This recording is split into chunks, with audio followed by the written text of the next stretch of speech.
It was the sound of humans who had been pushed too far and were finally pushing back. The real battle was about to begin. The Defiance dove toward the largest group of enemy ships like a metal comet.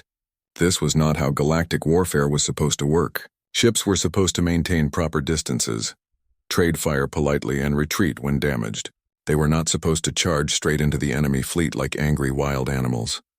Lieutenant Commander Song Woo-jin's hands moved across the helm controls like a musician playing a complex song. The ship twisted and spun through space, using its momentum and the enemy's own formation against them. "Ramming speed," Captain Lee Hyun called out.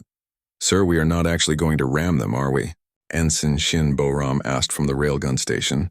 "Not yet," Lee Hyun replied with a grim smile. "But I want them to think we might." The Vorthak fleet scattered as the human ship charged toward them. Their elegant formation collapsed into chaos as individual captains tried to avoid what looked like a suicide attack. "Now," Lee Hyun shouted. The Defiance's railguns fired in sequence, targeting the scattered ships. Without their formation to coordinate defensive fire, each Vorthak vessel had to fight alone, and alone, they were no match for weapons that ignored their energy shields. Commander Vextar watched in horror as 3 more of his ships died in the space of 30 seconds. "All ships reform the line. Do not let them divide us." But his captains were learning to fear the human ship. Every time they tried to close in for the kill, the Defiance would do something impossible. It would reverse thrust so quickly that pursuing ships would overshoot their target. It would use destroyed enemy vessels as shields, hiding behind the wreckage while its repair systems fixed battle damage. Chief Petty Officer An Mi-kyung was coordinating the damage control teams throughout the ship. "Hull breach on Deck 12 sealed. Fire in Weapon Bay 4 extinguished. Railgun 3 is offline, switching to Railgun 7. "How many backup systems do we have left?" Lee Hyun asked. "Plenty, Captain. We are still at full combat effectiveness." On the tactical display, Lieutenant Commander Yoon Jae-sung watched the enemy fleet's movements. The Vorthak were trying to regroup, but they kept making the same mistake. They fought like civilized beings following rules and traditions that had worked for thousands of years. "Captain," he called out, "they are trying to establish a proper battle line again. Standard galactic formation." "Good," Lee Hyun replied. "Then we will do something non-standard. Song, take us through their formation from below." "An, prepare the hull charges." Shin Bo-ram looked confused. "Hull charges, sir?" Engineer Park Sojin grinned from her station. "We built more than weapons into this ship, Ensign. Sometimes the best way to hurt an enemy ship is to get close enough to touch it." The Defiance dove under the enemy formation and then shot upward like a breaching whale. As it passed between 2 Vorthak cruisers, explosive charges built into the ship's hull detonated outward. The alien ships, expecting energy weapons and projectiles, were not prepared for what amounted to a close-range bomb attack. Both cruisers took massive damage to their hulls. One lost its main engine and began spinning out of control. The other suffered a reactor breach and exploded in a brilliant flash of light. "That is not fair fighting," Vextar screamed over the communication channel. Master Sergeant Oh Yoon-young laughed from her marine station. "Fair? You brought 47 ships to fight one. You murdered 2,000 civilians. Do not talk to us about fair fighting." The battle continued for another hour. The Defiance used every trick in the book and several tricks that were not in any book. When the enemy tried to surround it, the ship would suddenly accelerate to full speed and break through their formation. When they tried to maintain distance, the human ship would use debris from destroyed vessels as projectiles, launching chunks of metal at high velocity. Lieutenant Nam Ki-wook was tracking everything on his sensors. "Captain, we have destroyed 16 enemy ships. 28 are still operational, but several are heavily damaged."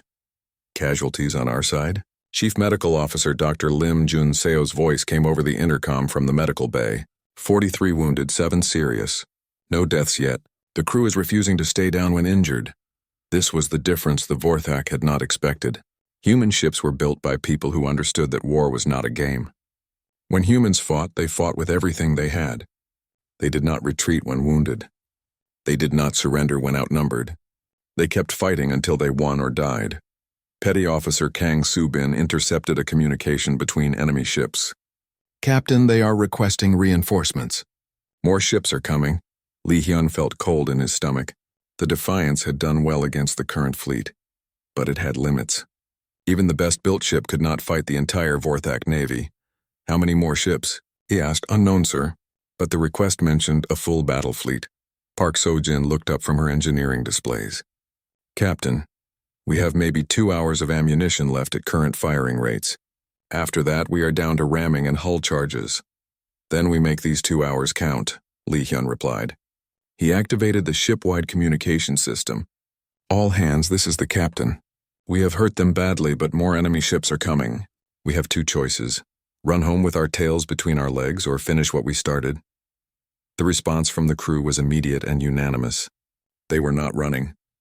They had come here to avenge their murdered friends and family. They were not leaving until the job was done. Understood, Lee Hyun said. Then we changed tactics.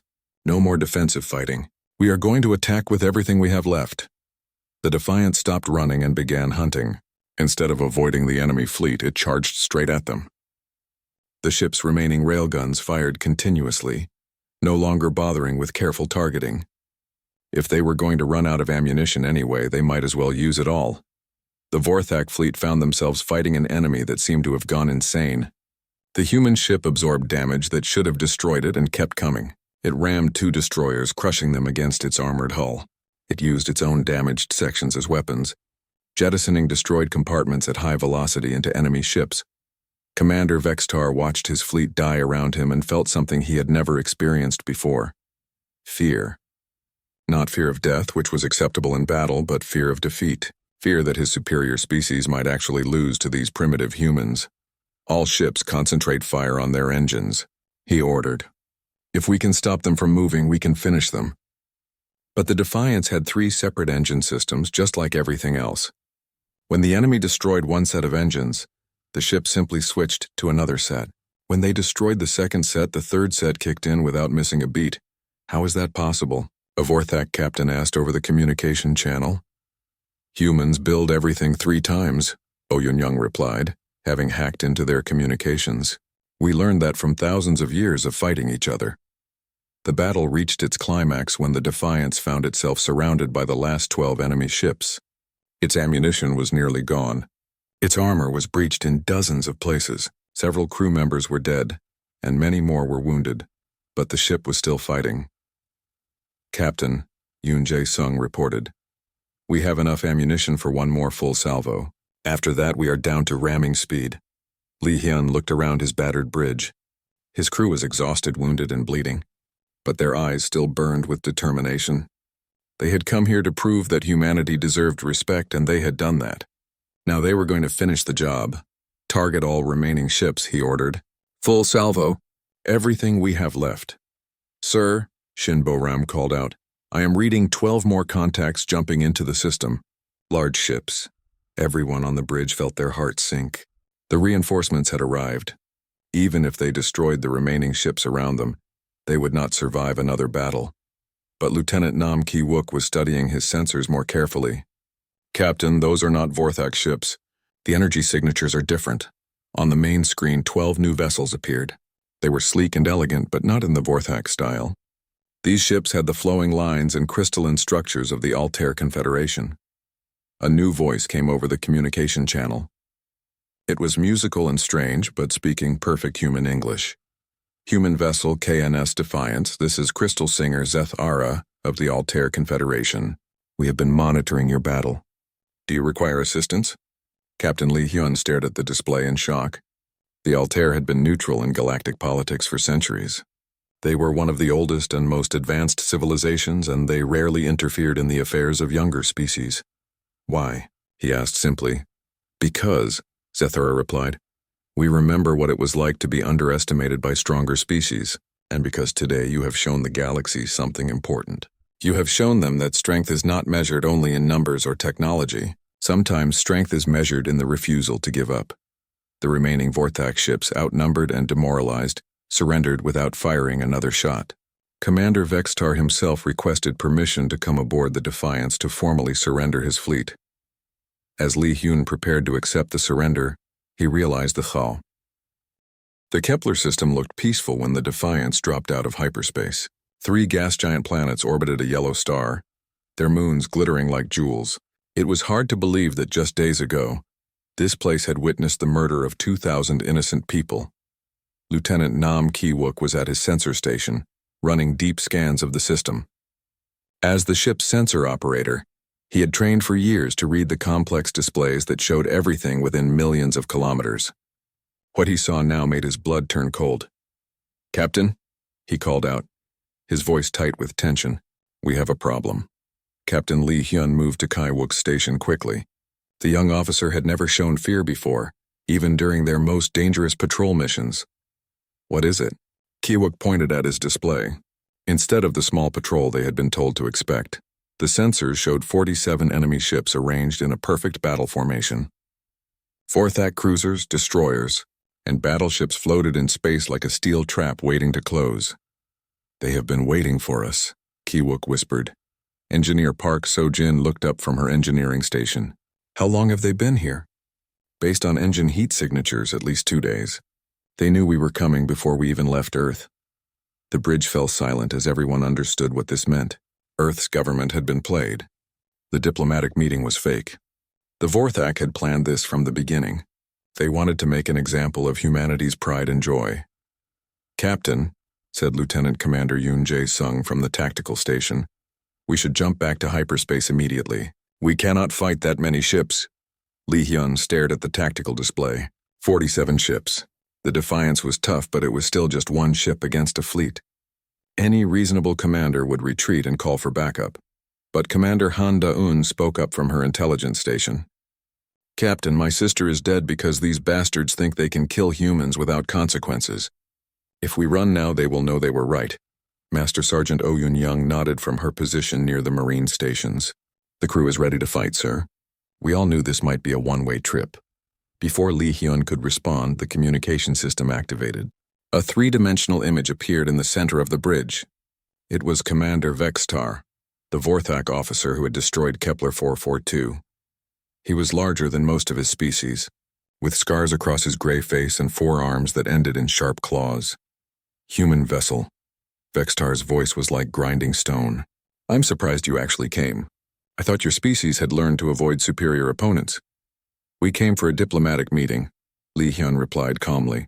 "Where are the diplomats?" Vextar laughed, a harsh sound that hurt to hear. "There are no diplomats, Captain Lee Hyun. There is only a lesson. Today, the galaxy will learn what happens to species that do not know their place." Around the bridge, the crew watched this exchange with growing anger. Petty Officer Kang Subin's hands were clenched into fists. Her parents had died on Kepler 442, and now the being responsible for their deaths was gloating about it. "You killed innocent people," Lee Hyun said. His voice was still calm, but everyone who knew him could hear the ice underneath. "I removed a violation of galactic law," Vextar corrected. "Just as I'm about to remove another violation. Your ship is an insult to proper military design. It offends me to look at it." On the tactical display, the enemy fleet began to move. The ships arranged themselves in a classic Vorthak battle formation, with the heaviest ships in the center and fast attack vessels on the flanks. It was textbook galactic warfare, elegant and deadly. Ensign Shin Boram was at the railgun control station, her young face pale but determined. "Captain, their formation is designed to concentrate fire on a single target. They plan to overwhelm our defenses quickly." "How quickly?" Lee Hyun asked. Yoon Jae-sung ran calculations on his tactical computer. "If we stay in one place, maybe 2 minutes. If we maneuver, maybe 5. Vextar was still speaking, enjoying his moment of triumph. "I will give you one chance to surrender, human. Return to your pitiful world with your metal coffin intact. Tell them that the Vorthak Empire is not to be challenged by inferior species." Lee Hyun looked around his bridge at the faces of his crew. These people had become his family over the past year. They had trained together, worked together, and shared the disappointment of rejection by the Galactic Council. Now they were facing death together. But he saw no fear in their eyes. He saw anger, determination, and something else, pride. They were proud to be here. Proud to finally have a chance to show the galaxy what humans could do. "Commander Vextar," Lee Hyun said clearly, "I have a message for you from the crew of the KNS Defiance." "Oh? What message is that?" Lee Hyun's voice became hard as steel. "Go to hell." The alien fleet immediately opened fire. Energy weapons lit up space like a deadly light show. Plasma bolts and particle beams streaked toward the single human ship from every direction. But the Defiance was not where the weapons were aimed. Evasive maneuvers. Li Hyun called out. Lieutenant Commander Song Woo-jin was at the helm, his hands dancing across the controls. The ship twisted and dove through space like a living thing, avoiding the concentrated fire through pure skill and luck. How? Vextar's voice cracked over the communication channel. Your ship is too large to maneuver like that. Park So-jin smiled grimly from her engineering station. We built this ship to dance, you bastard. The Defiance's design included more than just armor and backup systems. Its engines were mounted on flexible joints that could vector thrust in any direction. Its center of mass could shift by moving internal components. It could accelerate, decelerate, and change direction faster than any ship its size had a right to. Target their lead battleship, Li Hyun ordered. Full railgun salvo. The ship's main weapons fired in sequence. 6 tungsten steel projectiles, each weighing several tons, streaked across space at 30,000 kilometers per second. The Vorthak battleship's energy shields flared bright blue as they tried to stop the incoming projectiles. They failed. The first projectile punched through the shield like it was made of paper. The second and third followed, tearing huge holes in the battleship's hull. The fourth shattered the ship's main reactor. The fifth and sixth turned what was left into expanding gas and debris. The Vorthak fleet stopped firing for a moment, stunned by what they had just witnessed. Their most powerful ship destroyed in seconds by primitive weapons. Impossible, Vextar screamed over the communication channel. Energy shields are impenetrable. Chief Petty Officer An Mi-kyung was at the damage control station, coordinating repair efforts throughout the ship. Even though they had avoided most of the enemy fire, some shots had connected. But the ship's thick armor and redundant systems meant the damage was manageable. Hull breach on Deck 7 sealed, she reported calmly. Backup Power Core 2 is offline. Switching to Backup Power Core 3. All weapon systems operational. The enemy fleet recovered from their shock and resumed firing, but now they were angry and careless. Their perfect formation began to break up as individual ships tried to get better firing positions. That is their mistake, Yoon Jae-sung observed from Tactical. They are fighting as individuals now, not as a fleet. Good, Li Hyun replied. We can handle individuals. Signal all stations, commence firing at will. The battle began in earnest. The Defiance twisted through space, its railguns speaking death to any enemy ship that came too close. The Vorthak ships were faster and more maneuverable individually, but they had never faced an opponent like this. Every time they damaged the human ship, it repaired itself. When they knocked out a weapon, another weapon took its place.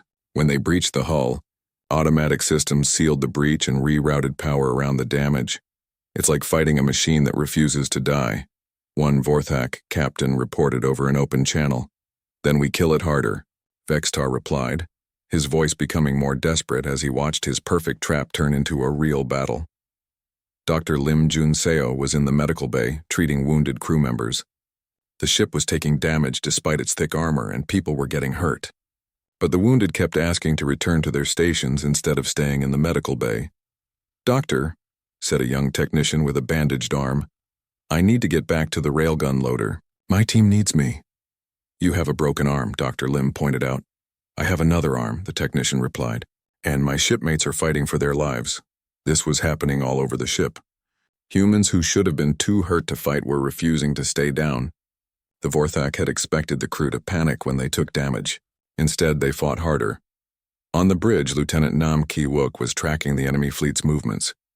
Captain, they are trying to surround us. If they succeed, we will not be able to avoid their concentrated fire. Then we do not let them surround us, Li Hyun replied. He activated the ship-wide communication system. All hands, this is the captain. The enemy thinks they have us trapped. They think their superior numbers make victory certain. They are about to learn why you never corner a human who has nothing left to lose. The crew's response echoed through the ship's corridors. It was not a cheer or a battle cry. It was something deeper and more primal. Commander Han Da-eun was having coffee in the Defiance's mess hall when the news arrived.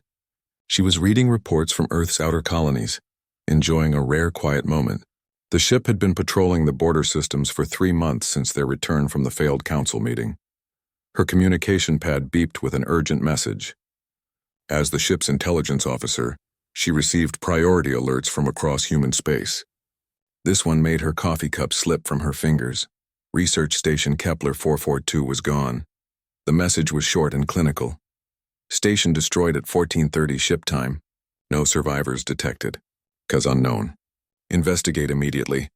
Dayun ran to the bridge, her heart pounding. Kepler 442 was where her sister worked. Dr. Han Min Jung was a xenobiology researcher, studying alien plant samples in the station's advanced laboratories. She had 2 children and a husband who was probably waiting for her to come home next month. Captain, Dayun called out as she reached the bridge. We have an emergency. Captain Lee Hyun turned from his position at the tactical display. He saw the look on her face and immediately became serious.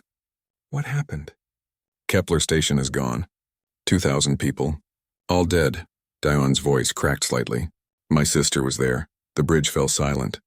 Everyone knew Dayun's sister.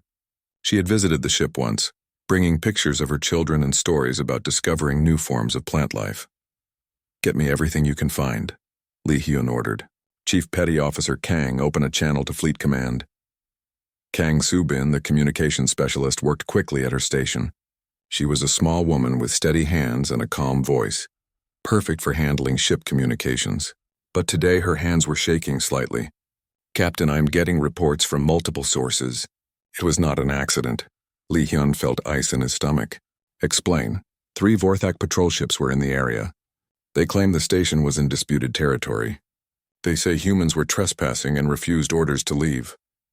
That is impossible, Dayun said angrily. Kepler 442 has been a human research station for 5 years.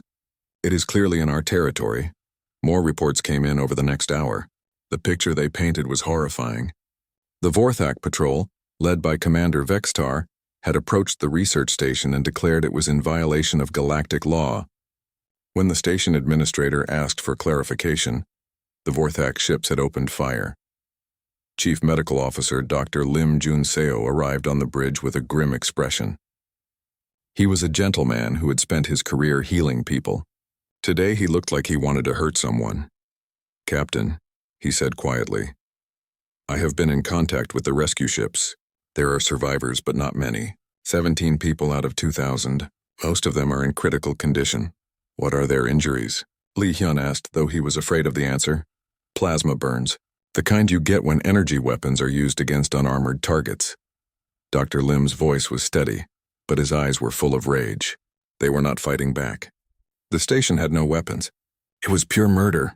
The communication system crackled to life. Admiral Kim Tae-ho's face appeared on the main screen. He looked like he had aged 10 years since the council meeting. Lee Hyun, I assume you have heard the news? Yes, sir. What are Earth's orders? We have filed an official protest with the Galactic Council. We demand justice for the murder of our people, and if they refuse, Admiral Kim was quiet for a long moment. Then we will know where humanity stands in this galaxy. The answer came 3 days later. The Galactic Council reviewed the incident in emergency session. The Vorthak claimed that the research station had been conducting illegal weapons research. They provided no evidence of this claim. They said the station had refused to surrender when ordered. The station's log showed no such order was ever received. Despite the clear evidence of murder, the council voted to accept the Vorthak explanation. Commander Vexistar received a formal reprimand for excessive use of force in a disputed situation. No other punishment was given. The families of the dead received nothing. When the news reached the Defiance, the crew's mood turned dark. Petty Officer Kang Soo-bin, who had been professional and calm through years of service, broke down crying at her station. Her parents had been visiting Kepler 442 as part of a cultural exchange program. They were among the dead. Captain Lee Hyun gathered his senior officers in the briefing room. Their faces were hard with anger and grief. They think they can kill us without consequences, said Lieutenant Commander Yoon Jae-sung. His tactical training made him think in terms of threats and responses. This was not an accident. This was a test. They wanted to see what we would do. Engineer Park So-jin nodded grimly. The message is clear. Stay in your place, humans. Do not challenge your betters. What do we do about it? Asked Lieutenant Nam Ki-wook, the sensor operator. He was young and had never seen combat, but his eyes burned with the same anger as the veterans. Lee Hyun looked around the table at his officers. These people had become his family over the past year. They had worked together, trained together, faced disappointment together. Now they were facing something much worse. Earth's government is trying diplomatic solutions, he said carefully. We will support those efforts. And when diplomacy fails? Dayun asked. Her sister's children were now orphans. Her brother-in-law was a broken man. She wanted blood. Li Hyun was quiet for a moment. Then he made a decision that would change everything. So Jin, how long to bring all systems to full combat readiness? The engineer thought quickly. 6 hours for weapons. 12 hours for everything else? Do it. Captain, Yoon Jae-sung said carefully. Are we going to war? Not yet, but we are going to be ready for when war comes to us. The next few days were tense. Earth's diplomats worked frantically to find a peaceful solution. The Vorthak Empire made it clear they considered the matter closed. Other council species offered meaningless sympathy but no action. Then Admiral Kim sent a message that changed everything. Li Hyun, I have a mission for you. A diplomatic mission. The captain and his officers gathered around the communication screen in the briefing room. Sir, Li Hyun prompted. The Vorthak have agreed to meet with a human representative to discuss preventing future incidents. They have chosen the Kepler 442 system as the meeting location. You will take the Defiance there to show good faith. Everyone in the room understood what this really meant. The Vorthak wanted to finish what they had started. They wanted to destroy the ship that had embarrassed them in front of the Galactic Council. Admiral, Sojin said slowly, how many Vorthak ships will be at this meeting? Intelligence suggests a small patrol. Nothing the Defiance cannot handle. Daun and Li Hyun shared a look. They both knew intelligence was often wrong. What are our rules of engagement? Yoon Jae-sung asked. You are on a diplomatic mission, Admiral Kim replied, but you have the right to defend yourselves if attacked. After the communication ended, the officers sat in silence for several minutes. Finally, Master Sergeant Oh Yoon-young spoke up. She was the ship's Marine commander, a tough woman who had fought in Earth's border wars. Captain, this smells like a trap. Yes, Li Hyun agreed. It does. Are we going anyway? Li Hyun looked at each of his officers. He saw the same thing in all their eyes. Anger. Determination. And something else. Hope. Hope that they would finally get a chance to avenge their murdered friends and family. We are going, he said, but not because we have to, because we want to, because 2,000 innocent people deserve justice, and because someone needs to show the galaxy that humanity will not be pushed around. Ensign Shin Bo-ram, the youngest member of the crew, raised her hand hesitantly. Captain, what if there are too many enemy ships? What if we cannot win? Li Hyun smiled grimly. Then we will make sure they remember us, and maybe other species will think twice before attacking defenseless humans. The ship's crew spent the next 24 hours preparing for departure. They knew this might be a one-way trip. Many wrote letters to family and friends back on Earth. Others spent time in the ship's small chapel, praying to whatever gods they believed in, but none of them asked to be transferred to another ship. None of them requested to stay behind. When Captain Li Hyun called for volunteers for what he openly called a dangerous mission, every single member of the crew stepped forward. As the Defiance prepared to leave for the Kepler system, Park Seo-jin ran final checks on all systems. The ship had been built for this moment, even though no one had known it at the time. Every backup system, every redundant component, every piece of thick armor plating had been designed for the battle that was coming. Seo-jin, Li Hyun asked over the intercom, are we ready? The engineer looked around the engine room at her beautiful, ugly, impossibly strong ship. We are ready, Captain. Let's go show them what humans can do. 2 years earlier, the Busan naval shipyards buzzed with activity. Giant machines moved metal plates the size of buildings. Sparks flew from welding torches as workers shaped the hull of what would become the KNS Defiance. In a small office overlooking the construction, engineer Park Seo-jin stared at blueprints that covered every wall. This design makes no sense, said Dr. Choi Min-ho, her old teacher from the university. He was a thin man with thick glasses who had helped design Earth's first space stations. Why do you need 3 separate power systems? Seo-jin did not look up from her work. She was calculating stress points on the ship's frame. Because when we fight to survive, not to look good. But the power requirements alone will keep us alive when their pretty ships are floating dead in space. Seo-jin finally turned to face him. Min-ho, you designed space stations, peaceful stations that never had to worry about being shot at. This ship is different. Lieutenant Commander Yoon Jae-sung entered the office carrying coffee and looking frustrated. The tactical officer had been arguing with the design team for weeks. Sojin, the Admiralty is asking questions again. They want to know why we need so much armor when other species use energy shields. Because energy shields fail, Sojin replied simply. They use too much power. They can be overloaded. They depend on computers that can be damaged or hacked. Our armor is just metal and ceramic. It does not think. It does not need power. It just protects. Dr. Choi picked up one of the blueprints. It showed the ship's weapon systems. Instead of the elegant energy weapons used by other species, the Defiance carried massive railguns. They were simple machines that used magnetic fields to throw heavy metal projectiles at incredible speeds. These railguns are so primitive, he said. The Vorthak plasma cannons can adjust their power. They can shoot around corners using magnetic fields. They can even change the type of energy they fire. And they can be blocked by shields, Sojin added. They need rare crystals to focus the plasma. They overheat after sustained firing. They require constant maintenance by skilled technicians. She picked up a metal slug, one of thousands that would be the railgun's ammunition. This is a piece of tungsten steel. It does not care about shields. It does not overheat. A child could load it into the gun. When it hits something at 30,000 kilometers per second, that something stops existing. Technician Bei Hee-jin hurried into the office with a tablet full of test results. She was young and excited about everything. Sojin, the redundancy tests are complete. Even if we lose 2/3 of our systems, the ship can still fight. Good, Sojin nodded. What about the modular design? Perfect. Watch this. Hye-jin pulled up a simulation on her tablet. It showed the Defiance taking heavy damage to its port side. Instead of dying, the ship began rebuilding itself. Damaged sections were jettisoned and replaced with spare parts stored throughout the hull.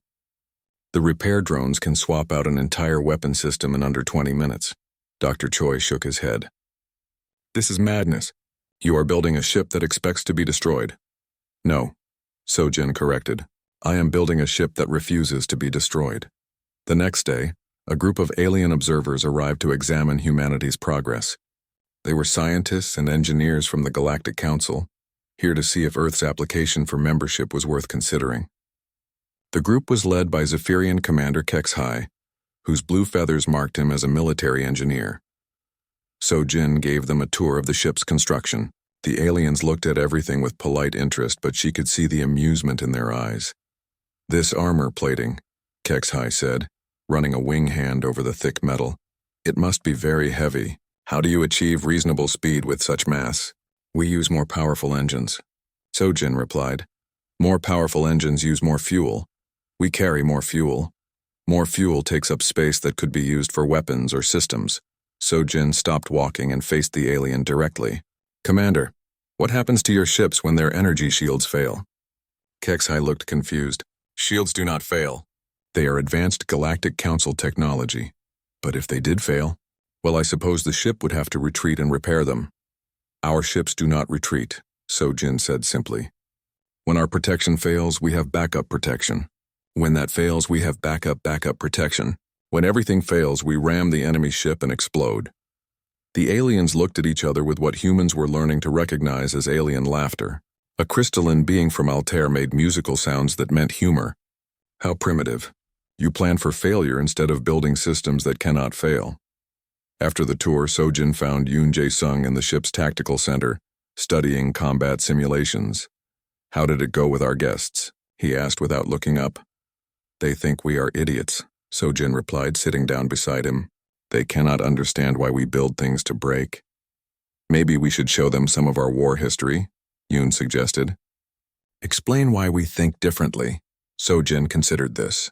Humans had been fighting wars for thousands of years. They had learned hard lessons about survival. When resources were limited, you made things that lasted. When your enemy was stronger, you found ways to keep fighting even when you should have been defeated. When victory meant survival, you never gave up. I do not think they would understand, she said finally. Their wars are different. They are fought by advanced civilizations with unlimited resources. When their shields fail, they retreat and build better shields. When their weapons break, they research better weapons. They have never fought a war where retreat meant extinction. The next morning brought more questions from the Admiralty. Admiral Kim Tae-ho himself came to inspect the ship. He was accompanied by several high-ranking officers who looked skeptical about the entire project. Engineer Park, the Admiral said. I need to justify this ship's cost to the government. Tell me why we spent so much money on something that looks like a metal brick. So-Jin had prepared for this question. She led them to the ship's core, where the 3 independent power systems hummed quietly. Admiral, what happens when a Vorthak ship loses its main power core? It switches to backup power, and when it loses that, it dies. This ship has 3 main power cores. Not 1 main and 2 backups. 3 mains.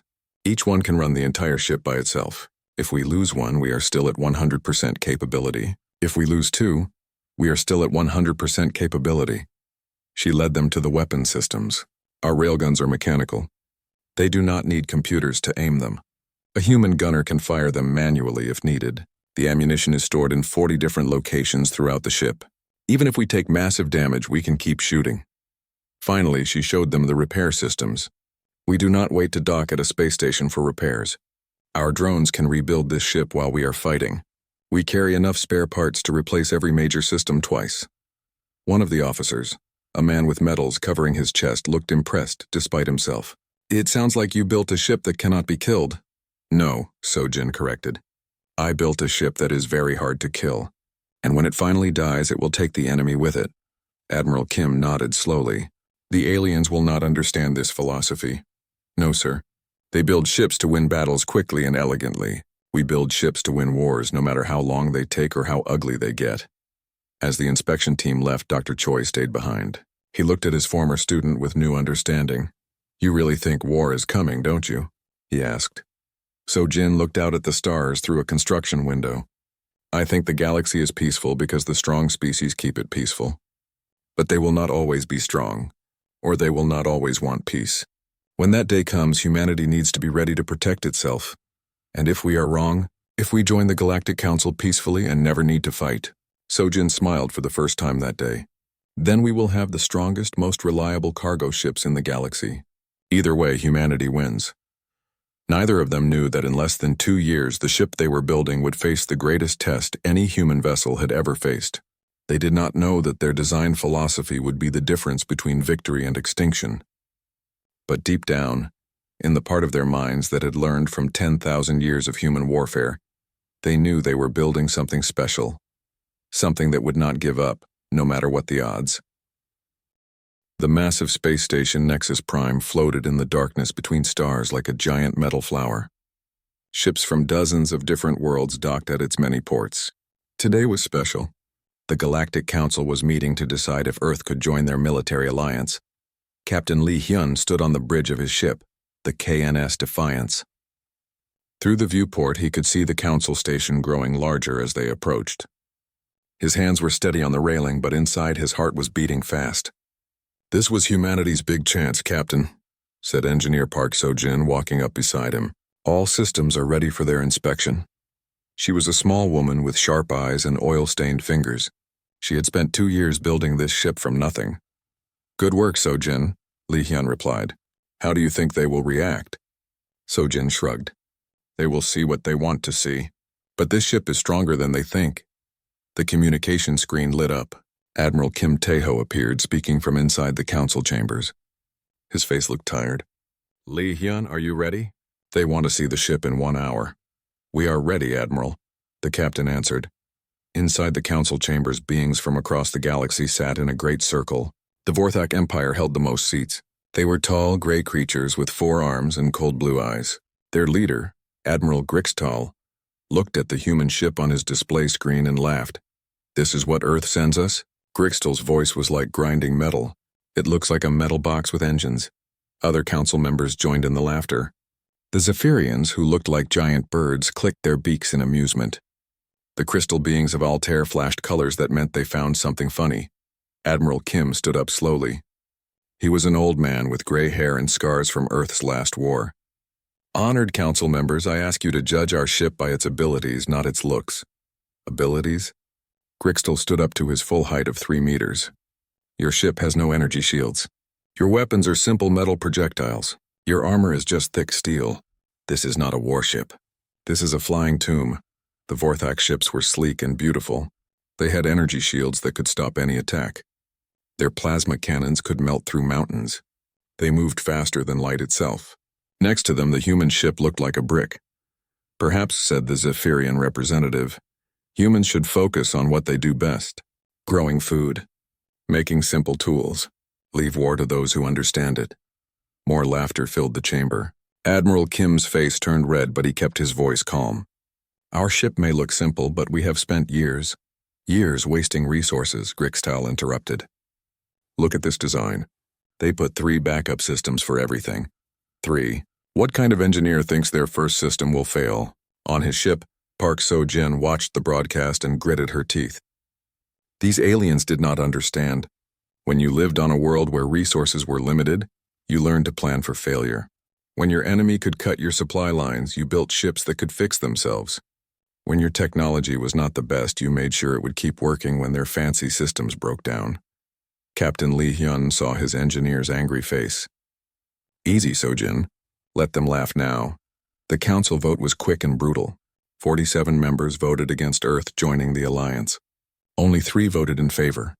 The rest did not bother to vote at all. Grixtal smiled, showing rows of sharp teeth. The council has decided. Earth is not ready for galactic warfare. Perhaps in a few hundred years, when you learn to build real ships, you can apply again. What should we do with our prototype warship? Asked the Zephyrian, making air quotes with his wing fingers. Send it home, Grixtal said with a wave of his hand. Before it breaks down and needs rescue. Admiral Kim stood silent for a long moment. Then he spoke in a quiet voice. The council has made its decision. We will return to Earth. On the Defiance, the crew watched their admiral's defeat in silence. Lieutenant Commander Yoon Jae-sung, the tactical officer, broke a stylus in his grip.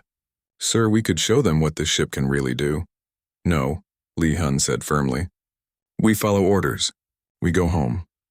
But as they prepared to leave, something interesting happened. A junior member of the council, a being from a small world called Kepler-7, approached Admiral Kim privately. Human, the alien said in a whisper. I voted for you. My people were once mocked too. The strong species laughed at our primitive ships. Then pirates attacked our world. The Vorthak and others were too busy to help us. We learned to fight with what we had. Sometimes simple and strong beats complex and fragile. Admiral Kim nodded. Thank you. But the vote is finished. Yes, the alien agreed. But the galaxy is dangerous. Wars come when you do not expect them. The strong species think they are safe behind their energy shields and plasma cannons. They have forgotten that the most dangerous enemy is the one you underestimate. As the Defiance pulled away from Nexus Prime, Captain Lee Hyun gathered his senior officers in the briefing room. Their faces were angry and disappointed. I know you all wanted to prove ourselves today, he began. But maybe this is better. Now they think we are weak. They will not see us as a threat. Is that good, Captain? Asked Chief Medical Officer Dr. Lim Jun-seo. Lee Hyun looked out at the stars. Engineer Park, how long would this ship last in a real battle? So-jin thought for a moment. Against one Vorthak cruiser? We might win. Against 2? Probably not. Against a whole fleet? She shrugged. We would take as many with us as possible. That is the human way, Lee Hyun said. We do not have the best technology. We do not have the strongest weapons. But we never give up. And sometimes that is enough. The journey back to Earth took 2 weeks. During that time, the crew worked on their ship. They ran battle drills. They tested every system. They prepared for something they all felt was coming, even though they could not say what it was. Park So-jin spent her time in engineering, making small improvements. The Vorthak were wrong about one thing. She had not built 3 backup systems because she expected the first one to fail. She had built them because when you were fighting for your life, you used every advantage you could get. When they finally saw Earth growing large in their viewport, Captain Lee Hyun felt both relief and sadness. They were home, but they had failed in their mission. Humanity was still alone among the stars. He did not know that in 6 months everything would change.